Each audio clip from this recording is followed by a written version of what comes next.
Mike Dell's World for November 3rd, 2023. And today, I know some of you have been here with me a long time and probably know all of this, but some of you might be new because of NAPOD POMO 23. So I kind of wanted to go through my podcast history. You know, I started podcasting, near as I could tell, April of 2005, 2005, I guess. That date is a little bit fluid because I can't find my first so many episodes. So if anybody out there has Benzoid Report number 1, that's the one I'm looking for. I don't have it. I think mine, what I do have, starts at about episode 30. So I started out, I lived in a little town called Lake Ann, Michigan. That's about 20 miles west of where I'm at here in Traverse City, Michigan now. I'm on the east side of Traverse City, and Lake Ann is on the west side and 15 miles out. But I digress. And Lake Ann is in what's known as Benzie County, Michigan. It's the smallest county in Michigan by population and by land area. So it's a pretty sparsely populated, out in the woods. And so my podcast, this one, started out as the Benzoid Report because the Benzie County people tend to call themselves benzoid. I did not know that it was also a class of drugs. So funny thing there. But about episode 50-ish, I decided to change it to Mike Dell's World. Because really this podcast has always been about nothing in particular, just what's going on in my world. So why not? Mike Dell's World. And I talk a lot about Michigan. I talk about cars. I talk about airplanes. I talk about whatever strikes my fancy from time to time. So it's really a show about nothing, which I like. You know, it's therapy. You know, I have other podcasts that I do that are more professional, like a Podcast Insider that I do for my employer, Blubrry Podcasting, and that one I do weekly. This one I do very weekly. But I figured for NAPOD POMO, we'll kick out a few episodes. 30 hopefully is the goal. But I started out way back when, and that was when you had to sort of hand roll the RSS feed. You had to find a place to put the audio files, MP3s, and that's always been the case, MP3s. Now you can do M4As and all that stuff, but anyway, it was one of the first 100 podcasters or thereabouts. And the first podcast conference I went to in 2006 in Ontario, California, the Portable Media Expo, it was like an old family reunion because all the podcasters were there, all of them. Everybody knew everybody. Everybody listened to everybody. It was a whole different vibe than now.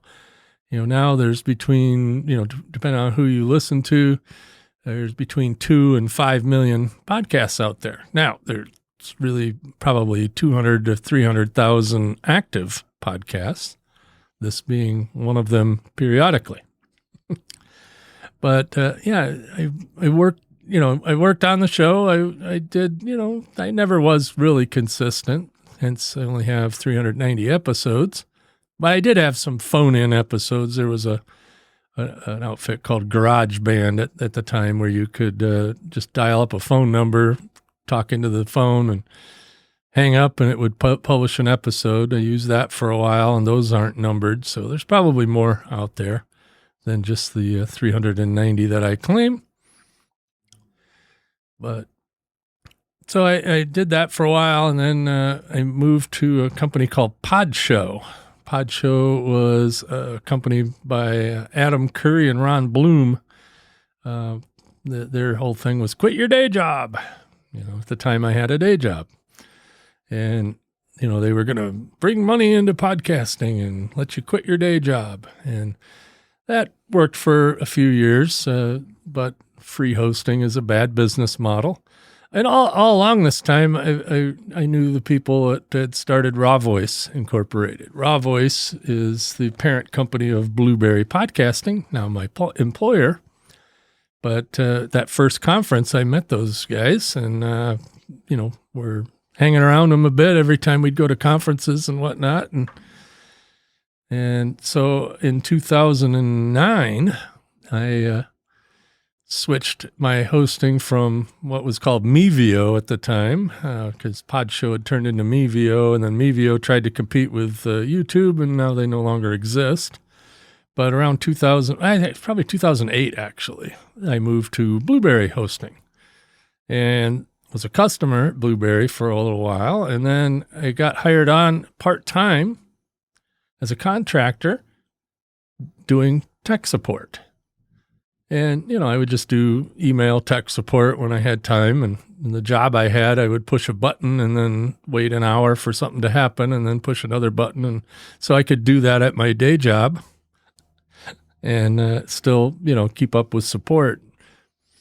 And did that for quite a while, going to conferences and whatnot. And I always had this show, and I tried a lot of different shows. I'm the king of Podfade.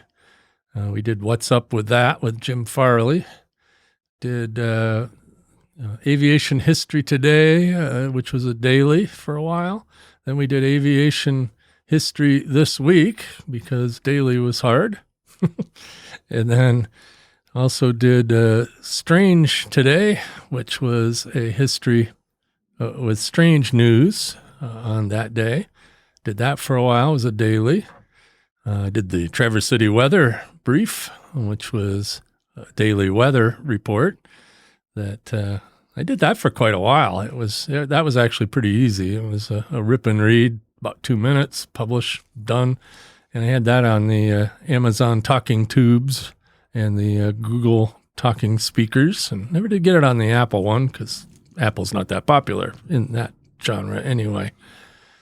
What other ones? I've tried a lot. I had Geek of the North. I had, fast food history. You see a theme here. I go at things for a while and then stop them. So this one's been the one that's been carrying me through, that can say that I'm a podcaster. And of course, Podcast Insider as well. And between those two shows, I still am a podcaster, although infrequently on this one sometimes.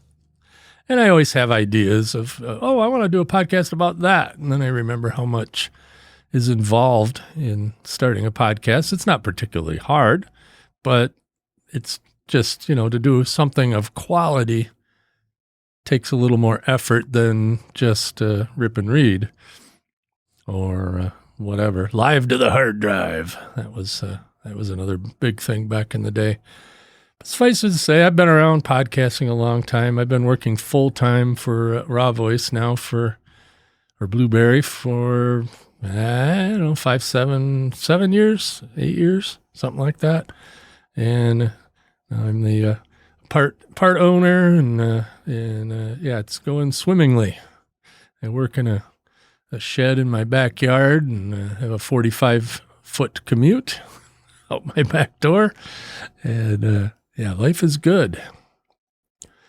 But so that's kind of the brief history. I figure all told, I've probably created and published 2,500 episodes in one form or another, and I've guested on several podcasts and guest hosted some podcasts. I guest hosted Geek News Central before for Todd, who's also the CEO of Blubrry and Raw Voice.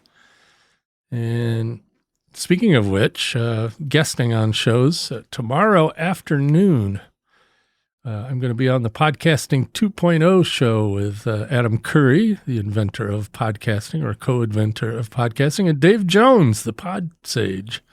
And Todd and I are going to be guests on the Podcasting 2.0 show. And you won't find Podcasting 2.0 on Spotify. You won't find it on Apple, or you might find it on Apple if somebody stuck it in there, but they didn't put it there themselves. And podcasting 2.0 is kind of a big thing these days, in my humble opinion. If you want to read all about it, go to podcastindex.org, and they have a lot of things. Actually, I should say it's today because I'm recording a day ahead. So this is actually November 2nd, but I will be on November 3rd. And if you download either Fountain or Podverse, and there's probably some other ones, from the podcastapps.com page, and then subscribe to Podcasting 2.0, you'll get a notice about 2 o'clock, 1:30, 2 o'clock, that Podcasting 2.0 is live. And that is live. We're live streaming it. So you'll get a notice there, and then you hit play, and you're listening live to us recording that show. And then it'll be put out later as a regular podcast in an RSS feed. But that's part of the Podcasting 2.0 stuff. So if you get on a newer app like Podverse or Fountain, or I don't know, there's a bunch of them. I'll have a link to that page in the show notes over at MikeDell.com. But yeah, the old legacy apps and almost podcast apps like Spotify, that's not really a podcast app. I don't believe this show's in Spotify, but if it is, I didn't put it there. And I am in Apple, although looking at my stats for this show, most of you guys are using Overcast or Pocket Casts or, some of those better apps than, like Spotify is a music app. They should, they're great for music, not so great for podcasting. The whole new YouTube thing, I'm going to do an episode about that. In fact, probably tomorrow, I'm going to do an episode explaining YouTube, big air quotes, podcasts, because they're not. But Google seems to think they are. Anyway, with that, I don't want to keep you too long. I'm sure you got lots of shows to listen to. We'll catch you tomorrow. Thanks for listening.